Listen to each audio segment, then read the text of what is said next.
He was the calmest, most obedient dog they had ever known. So when he suddenly acted terrified of their home, when he planted his feet and refused to cross the threshold, they should have listened.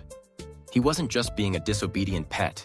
He was a messenger, a furry guardian angel delivering a silent but urgent life-saving warning that would be tragically ignored, almost leading to their deaths. This is the chilling true story of an animal's divine intuition and the invisible danger that was lurking in the one place they felt safest.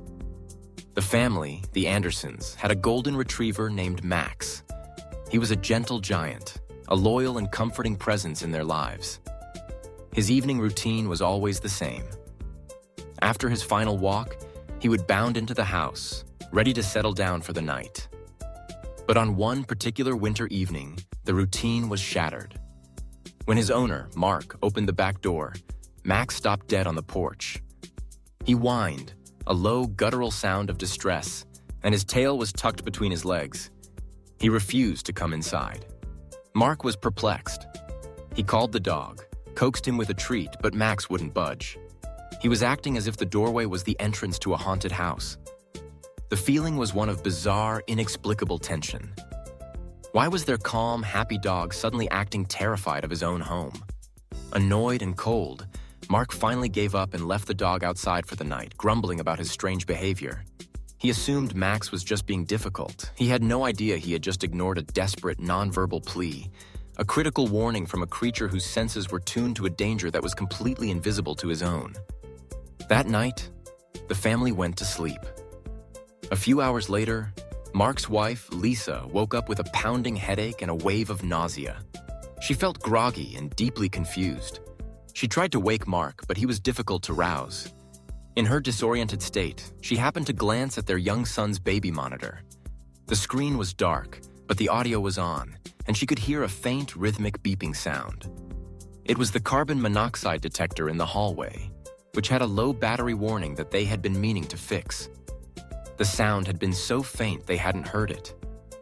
In her groggy state, the sound finally registered. But then she remembered something else. The detector also had a light that was supposed to flash during an actual alarm. She stumbled out of bed, her head spinning, and looked at the detector. The light was flashing, a silent, deadly warning. A wave of pure, cold terror washed over her. It wasn't a low battery. It was an active alarm. A silent, odorless, and deadly gas was filling their home while they slept. She managed to shake Mark awake, grabbed their son, and they stumbled out of the house into the freezing night air. Max, who had been sitting faithfully by the front door all night, began barking with relief. The fire department arrived and confirmed their worst fears. A crack in their furnace's heat exchanger, a common but often overlooked problem, had been leaking lethal levels of carbon monoxide into their home. The paramedics told them that if they had stayed in the house for even another hour, they would not have woken up. Max had saved their lives. The dog's strange, terrified behavior was now terrifyingly clear. He wasn't afraid of the house itself. His incredibly sensitive nose, far more powerful than any human's, had detected the poisonous gas the moment Mark opened the door. The house that was a sanctuary to the humans was, to the dog, a death trap. His refusal to enter was not an act of disobedience. It was an act of profound, instinctual wisdom. He was a living, breathing alarm system. He was their guardian angel in a fur coat. This story is a powerful testament to the divine intuition that exists within the animal kingdom.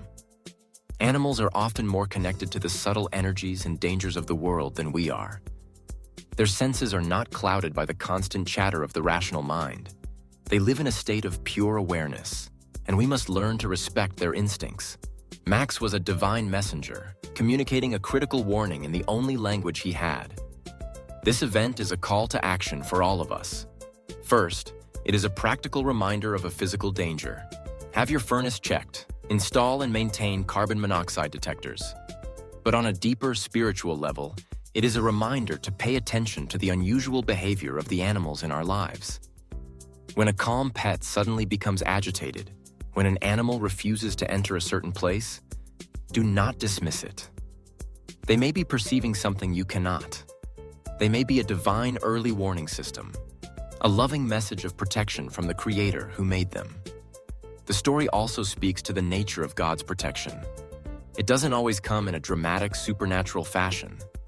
Sometimes, it comes in the form of a loyal dog, a faithful friend whose love and instinct become the very vessel of our salvation. God used Max's natural, God-given senses to save the family that loved him. It is a beautiful illustration of how the sacred and the ordinary are interwoven. The Andersons went to sleep that night thinking their dog was being difficult. They woke up with the chilling, humbling realization that he was, in fact, being divine. They had ignored his message, but his persistent loyalty, his choice to stand guard outside the door all night, ultimately saved them. It is a story of grace, a second chance delivered by the most humble and loving of messengers.